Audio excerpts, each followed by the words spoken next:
Introducing Mental Health in African Perspective. Structure of this book. This book is structured to comprise of 4 sections, indicating the major phases of introducing and analyzing a concept such as mental health in African perspective. The first section discusses mental health and mental illness as universal concepts.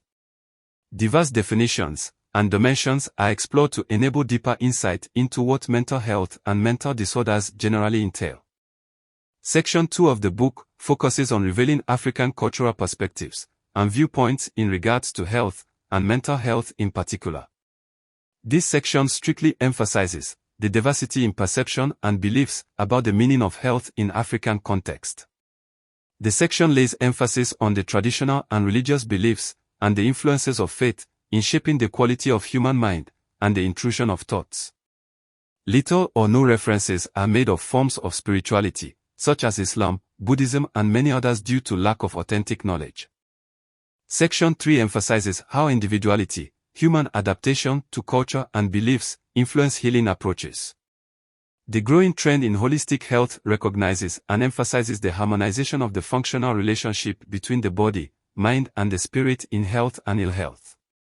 An insight into psychospiritual approach to understanding human condition is also presented. Section 4 contains the major solutions to Africa's need for reorientation, self-understanding, self-determination, and self-management through the commissioning of psychological medicine.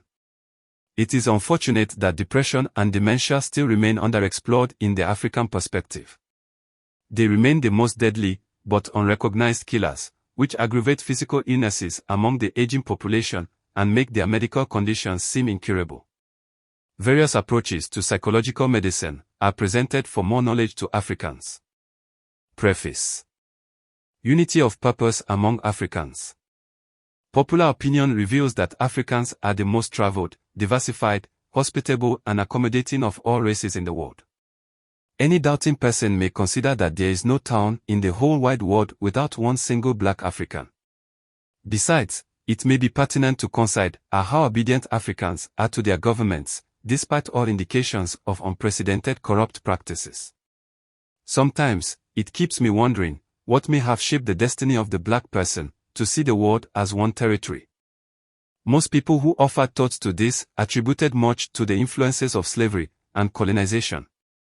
But, how destructive are these factors, considering the impression that Africans are so scattered geographically, psychologically, and even spiritually?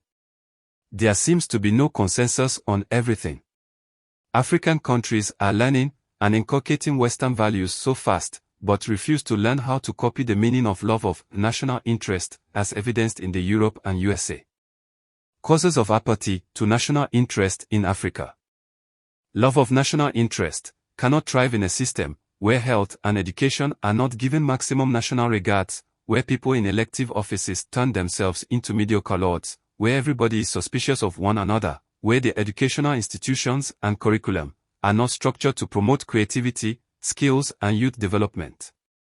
Where foreigners are given much more regard than the citizens, where corruption in official places remain as unavoidable cankerworm, where fear of the unknown creates more panic rather than creativity, where natural endowment turns into a natural yoke as in Niger Delta of Nigeria, where the formula for sharing national resources cause wars among a people, and where spirituality is even rendered questionable as business plans. How can national interest be optimized when the judiciary and law enforcement agencies are regarded as more corrupt than corruption itself? How can job creation be promoted in a system where the government, judiciary, and the police have no ability to create the enabling environment for investments? Attention to mental health and national development. Evidence-based reports indicate that countries that depend on high technology, research, industrial development and long-term infrastructural growth would require a higher level of health than a country that has no realistic growth plan. Countries such as USA, United Kingdom, Germany and many other advanced economies such as China, who African governments so much respect and emulate in certain aspects, devote a very high percentage of national income to health because health is wealth. In other words, countries are mostly categorized in accordance to the level of attention given to health, and there is no health without mental health. Nigeria offers only 4.6% of the GDP to health generally, because politics is more emphasized than education, health, and technology. Likewise, most of the African countries are on subsistence economy. Their plans center on how to share the available resources, and not how to tap and harvest the hidden one through creativity and technology. Health policies of African governments center on curing diseases, not preventing them, hence the pharmaceutical companies bombard them with drugs, and psychological medicine remains neglected. False meaning to mental illness. Mental health problems must be handled for our meaningful growth. This book, Mental Health in African Perspective, systematically points to a notion that lack of attention and understanding of the meaning and scope of mental health has much to do with the rate of underdevelopment in most African states. It holds, in other words, that free-floating anxiety, fear, anger, panic behavior and depressive feelings, which are the unrecognized symptoms of mental disorders, among Africans, trigger endemic national apathy, which is the direct opposite of national interest. If I am wrong, why has our communal lifestyle become so beclouded by personal interest, as revealed in corrupt practices, ritual killings and economic-oriented crimes? This is a call for insight into mental health in African perspective.